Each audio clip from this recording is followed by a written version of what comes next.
The hardest part is realizing you don't know what's going on in someone's house. You don't know what these kids are going through.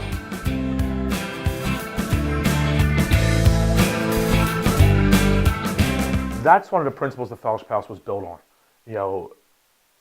to help the less fortunate, from all different races, different schools, different, economic situations. There is no individuals, and, it's great to see that there's no borders. I started, like I said, about 25 years ago working here, and I couldn't wait to, I grew up here. I spent more time here than probably at my own house.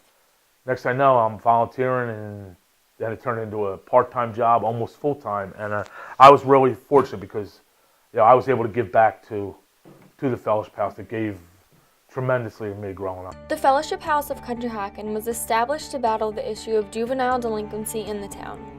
It provided a safe place for children to go after school and on weekends. It gave children opportunities they would not be able to have on their parents' income alone. The Fellowship House has always held a focus on helping lower-income families afford safe programs for their children. Now, the Community Center at the Fellowship House holds programs like before and after school care and summer camp. These programs allow children to develop socially by learning how to interact with children in their own age in a social setting. Now you have more double parents working, so kids start getting here at 7 o'clock in the morning. They catch the bus for school from here. They come here after school. Over the years, we've offered there's been mentorship programs. There's been homework help, just to keep the kids on course with their academics. But they come here. It gives them a chance to really just get out of school, come here. They can run around. They can play. Make all the noise they want, and get all that frustration or everything that's been pent up from being in school all day. There are kids that I had worked with, that I would see beforehand, would just have complete breakdowns, all the time, didn't know how to act around other people, didn't know how to act in school, were constantly getting in trouble in school, but by being involved with things outside of the home and things like that after school, gave them a sense of purpose, helped them feel better about themselves, helped them learn to interact with other people, and really just, it gave them so much self-worth, which in turn, teachers could see differences, could see them being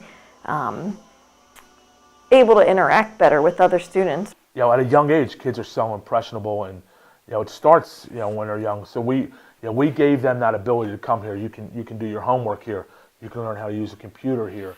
You might not have your friends from another neighborhood might all have computers, and you didn't have that ability, but you knew you could come here.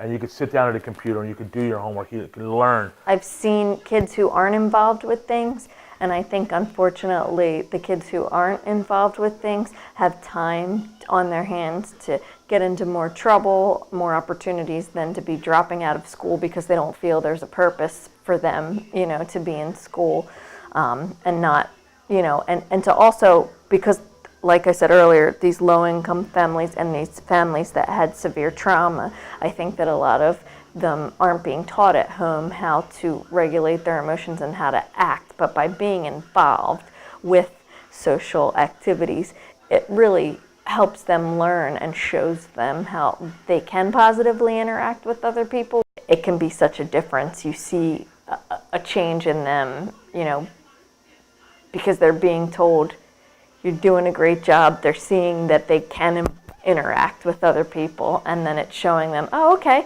maybe I can do this, school thing, or maybe I can achieve my goals in the future. You get to learn and know the kids that really need to be here, and they're the ones you keep an eye on.